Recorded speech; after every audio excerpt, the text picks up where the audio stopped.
Hi పిల్లలు, అమ్మమ్మ కథలకు స్వాగతం. మనం ఈరోజు సుకుమారి అనే ఒక చందమామ కథ చెప్పుకుందాం. ఇది ఎవరు రాశారంటే ఎస్ మంగతాయారు గారు రాశారనమాట. అదేంటంటే విదర్భ మహారాజు గారు రాజుగారు ఉన్నారనమాట. ఆయనకి జయంతుడు అనే కొడుకున్నాడు. అతను చాలా అందగాడు. అందగాడు మాత్రమే కాదు, చాలా బలశాలి, పరాక్రమవంతుడు కూడా అనమాట. అయితే అతన్ని గురించి తెలిసిన వాళ్ళందరూ, చాలామంది రాజకుమార్తెలు అతన్ని పెళ్లి చేసుకోవాలని చాలా కుతూహలంగా ఉండేవారనమాట. అందుచేత వాళ్ళు రోజు ఏం చేసేవాళ్ళు, ఆ దేశం చుట్టుపక్కల ఉన్న వాళ్ళందరూ చాలామంది ఈయనకి స్వయంవరానికి రమ్మని చెప్పి ఆహ్వానాలు పంపిస్తూ ఉండేవారనమాట. అంతేకాకుండా రాజకుమార్తెల యొక్క ఫోటోలు కూడా ఈ రాజకుమారుడు వాళ్ళకి, ఈ జయంతుడు రాజ్యానికి పంపిస్తూ ఉండేవారనమాట.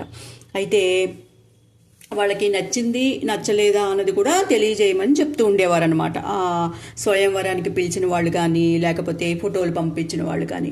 ఈ జయంతుడు ఏం చేసేవాడు, స్వయంవరాలకి వెళ్ళి పెళ్లి కూతురుని చూసేవాడు. కానీ ఏ పెళ్లి కూతురు అతనికి నచ్చేది కాదనమాట. నచ్చకపోవటం మూలంగా అమ్మాయి ఆ పూలహారం తీసుకొచ్చి అతని మెళ్ళో ఎక్కడ వేసేస్తుందో అని చెప్పి అతను ఏం చేసేవాడు, ఆ అమ్మాయి, ఆ రాజకుమార్తె అతని దగ్గరికి రాకుండానే నెమ్మదిగా మెల్లిగా ఎవరికి చెప్పకుండా తిరిగి వచ్చేస్తూ ఉండేవాడు అనమాట. అలాగే ఈ ఫోటోలు కూడా పంపించేవారు కదా, చిత్రాలు కూడా, కొంతమంది రాజకుమార్తెల చిత్రాలు కూడా పంపించేవారు కదా. అవి చూసి నచ్చలేదని చెప్పి పక్కకు పెట్టేస్తూ ఉండేవాడు అనమాట. అలాగా అసలు అతనికి ఏ అమ్మాయి నచ్చలేదనమాట. ఎంతమందిని చూసినా ఎవ్వరూ నచ్చలేదు అని చెప్తూ ఉండేవాడు అనమాట. అది ఆ విదర్భ మహారాణి గారికి, అంటే ఈ జయంతుడి తల్లికి చాలా బాధగా, ఆందోళనగా ఉండేదనమాట. ఇదేంటి, ఎంతమంది అమ్మాయిలు చిత్రపటాలు చూపించినా నచ్చట్లేదంటాడు, స్వయంవరానికి వెళ్ళి అమ్మాయి నచ్చట్లేదని చెప్పి వాళ్ళకి చెప్పా పెట్టకుండా వచ్చేస్తున్నాడు, ఇతనికి అసలు పెళ్ళి ఎలా అవుతుంది ఏమిటి అని చెప్పి ఓసారి ఏం చేస్తుంది, కుమారుడిని పిలుస్తుంది అనమాట. పిలిచి, జయంత, ఏంటి నాయనా, నీకు అసలు ఏ రాజకుమార్తె నచ్చట్లేదు, మరి నువ్వు పెళ్లి చేసుకోవా ఏంటి? నువ్వు పెళ్లి చేసుకొని మనవరాల్ని ఇస్తే వాళ్ళని చూసి మురిసిపోవాలని మేము అనుకుంటున్నాము. ఏంటి నాయనా, నీ ఇబ్బంది ఏంటి, నీకు ఎటువంటి అమ్మాయి కావాలి ఏంటి అని అడుగుతుందనమాట. అడిగేటప్పటికప్పుడు జయంతుడు అంటాడు, ఏం చేయనమ్మా, నాకు ఎవ్వరూ నచ్చట్లేదు, అసలు ఆ రాజకుమార్తెలను చూస్తే వాళ్ళు నిజంగా రాజకుమార్తెలేనా అనిపిస్తోంది, ఎవ్వరు వాళ్ళలో ఒక్కళ్ళు కూడా సుకుమారంగా కనిపించట్లేదు, అందరూ మోటుగా కనిపిస్తున్నారు, నాకు నాజుగ్గా ఒక్కళ్ళు కూడా కనిపించట్లేదు అని చెప్తాడనమాట తల్లితో. చెప్పేటప్పటికి ఆవిడ అంటుంది, ఏంటి అలా అంటే ఎట్లా నాయనా, పైకి నాదేంటి మోటుగా కనిపించినట్టే ఉంటారు కానీ నాజుకుతనం కూడా ఉంటుంది రాజకుమార్తెలకి.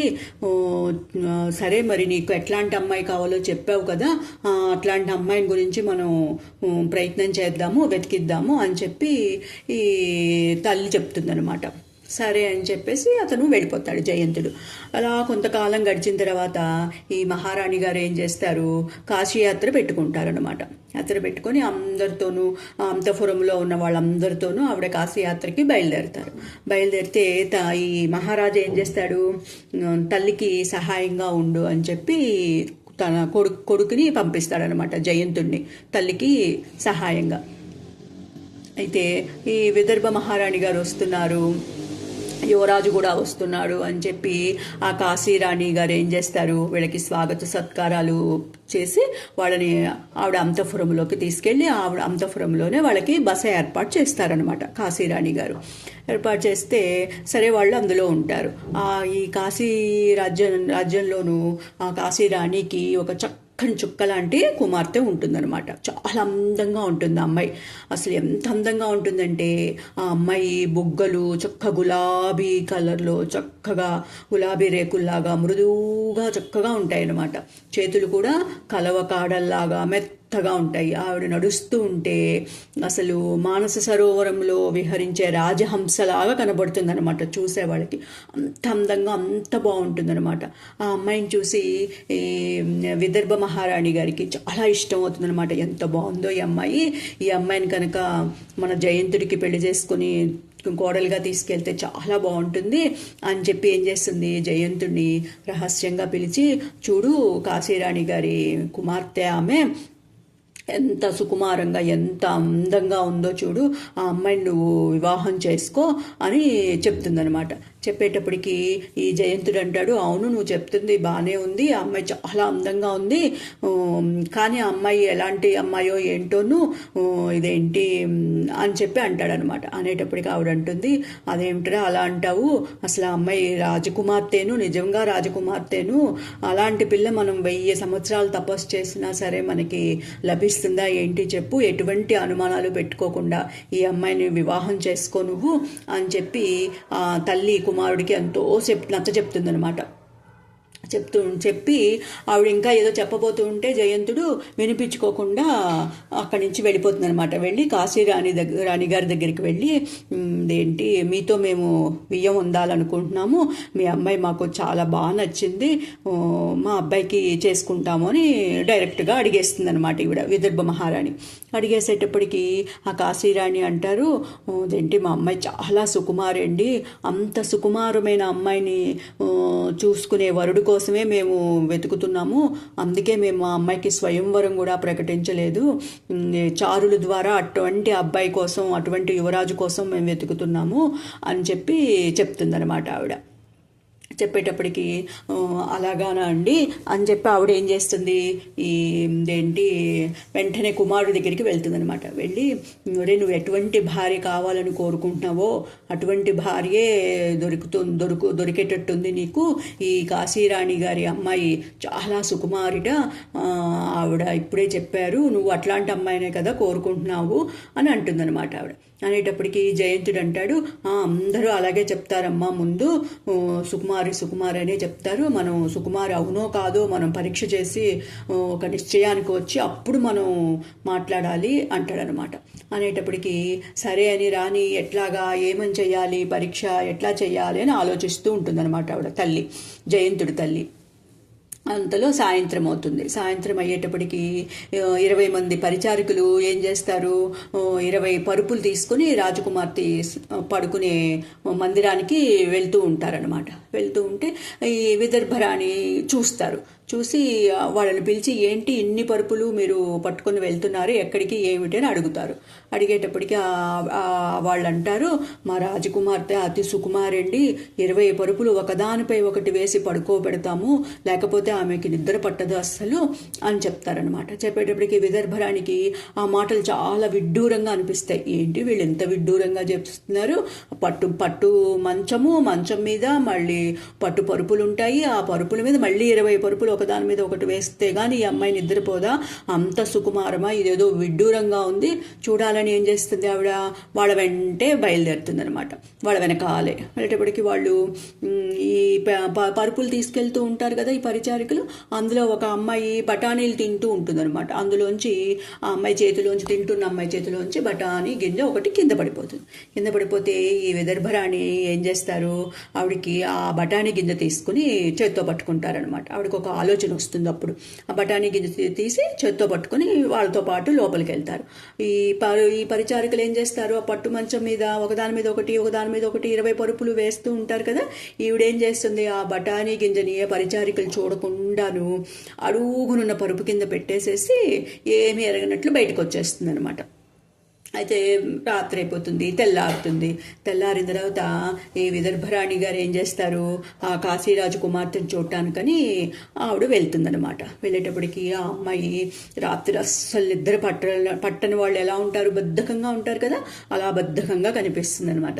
కనిపించేటప్పటికి ఈవిడ అడుగుతుంది, ఏమమ్మా అలా ఉన్నావు అని అడుగుతుంది. అడిగేటప్పటికి ఆ అమ్మాయి అంటుంది, రాత్రి సరిగ్గా నిద్ర పట్టలేదండి అంటుంది. అనేటప్పటికీ ఆవిడ అంటుంది, అయ్యో అదేంటి 20 పరుపులు దొంతరగా ఒకదాని మీద ఒకటి వేసినా సరే నీకు నిద్ర పట్టలేదా, అదేంటమ్మాయి అంటుంది. అనేటప్పటికీ అంతలోనూ కాశీరాణి గారు లోపలికి వచ్చి ఏం చెప్పమంటారండి, నౌకర్లకి ఏ పని సరిగ్గా చెయ్యరు, అదేంటి మంచం మీద బఠానీ గింజ ఉంటే చూసుకోకుండానే పరుపు మీద పరుపులు వేసి వెళ్ళిపోయారు సోమరిపోతులు, చూడండి పాపం నా చిట్టు తల్లికి రాత్రి నిద్ర పట్టలేదు, ఇదిగో దీని మూలంగానే అని చెప్పి ఒక బఠానీ గింజ చూపిస్తుంది అనమాట తీసి ఆవిడ. చూపించేటప్పటికి ఈవిడ ఆశ్చర్యపోతుంది, విదర్భరాణి ఆశ్చర్యపోయి అదేంటి జయంతుడి దగ్గరికి వెళ్ళి ఈ సంగతి అంతా చెప్తుందనమాట. చెప్పేటప్పటికి అప్పుడు జయంతుడు ఎగిరి గంతేసి, ఇట్లాంటి అమ్మాయినే నేను కోరుకుంటున్నాను, ఇంత సుకుమారంగా ఉన్న అమ్మాయే నాకు కావాలి అని చెప్పి ఆ సంబంధానికి ఓకే చేస్తాడనమాట. ఓకే చేసిన తర్వాత అప్పుడు వాళ్ళు మంచి ముహూర్తం చూసుకొని ఈ సుకుమారుడికిను ఈ జయంతుడి అదేంటి కాశీరాణి ఈ సుకుమారికిను జయంతుడికి అనమాట, కాశీరాణి కూతురికిను ఈ విదర్భరాజు యువరాజుకి ఇద్దరికి అతి వైభవంగా వివాహం చేస్తారనమాట. సరేనా? మరి మనము ఇంకో కథ కూడా చెప్పుకుందాం. అదేంటంటే అది కూడా ఒక చిన్న కథ అనమాట. అది ఆడబడుచు వాట. అయితే అది ఎవరు రాశారంటే కె అలివేలు మంగ గారు రాశారనమాట. ఇది కూడా చందమామ కథే. అయితే ఇదేంటంటే ఒక కావవరము అనే ఒక ఊరు ఉందన్నమాట.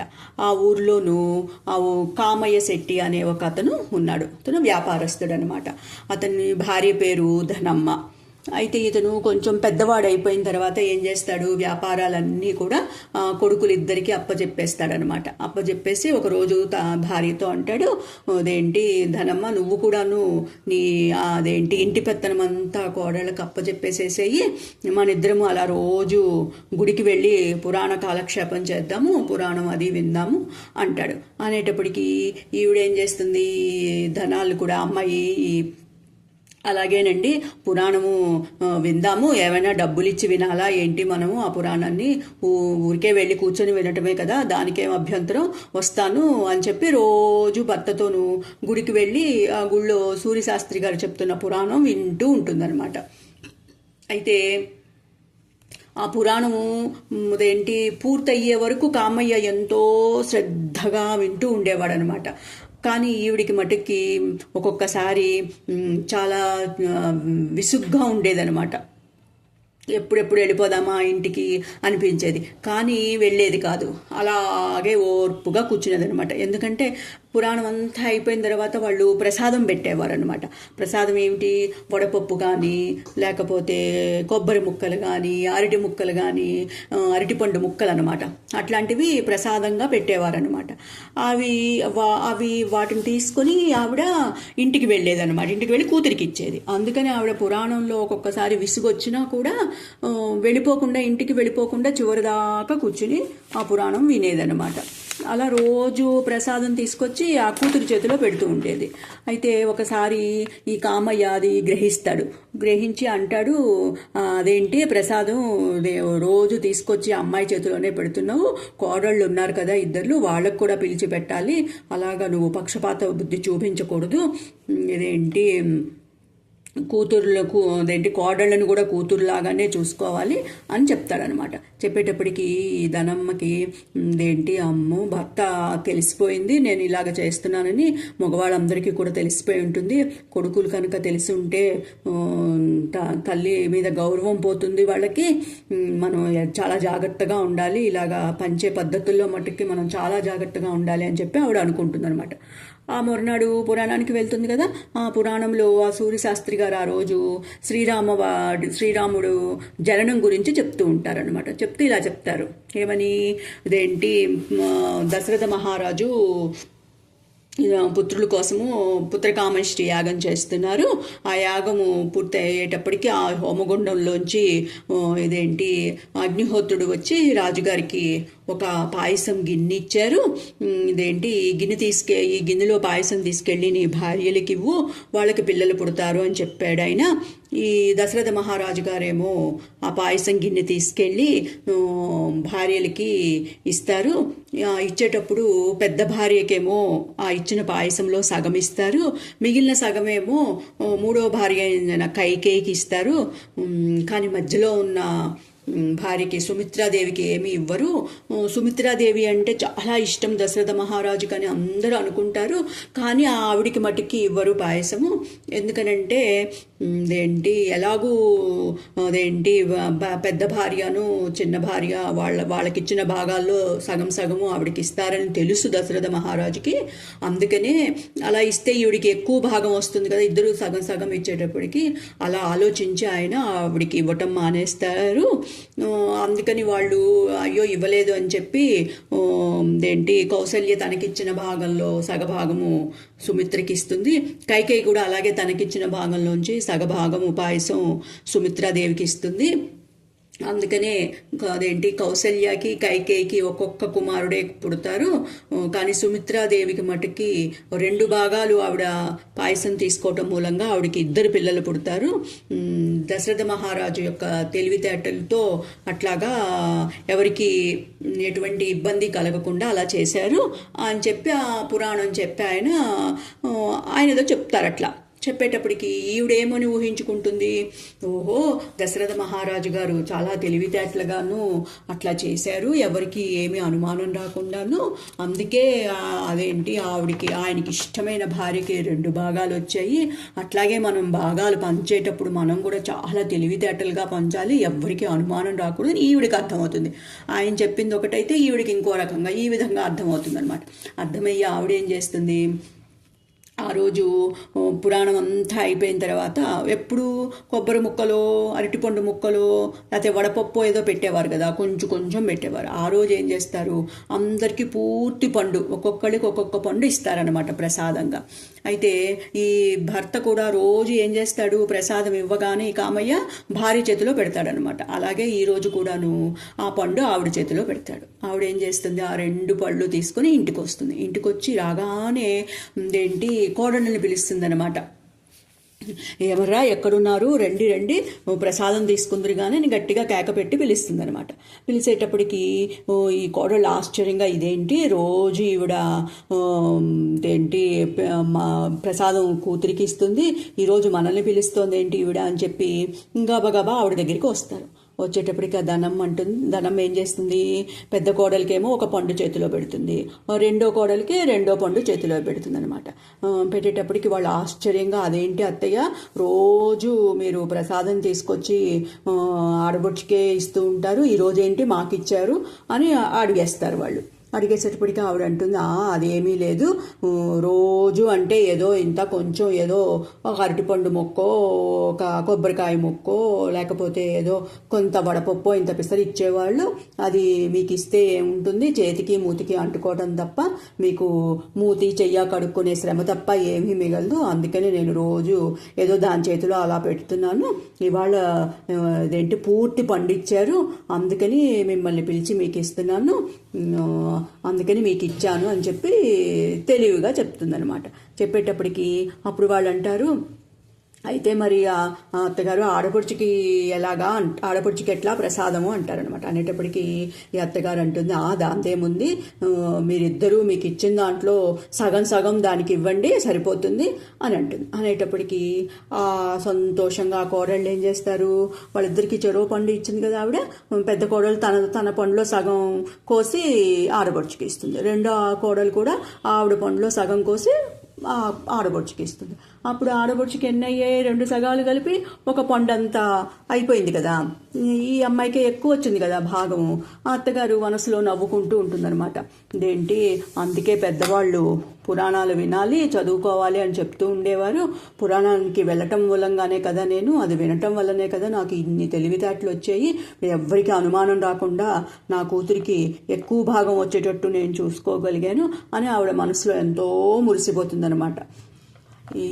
ఇది తెలివితేటలుగా ఎవరికి ఇబ్బంది కలగకుండా తను అనుకున్న పని తను చేయగలిగిందనమాట.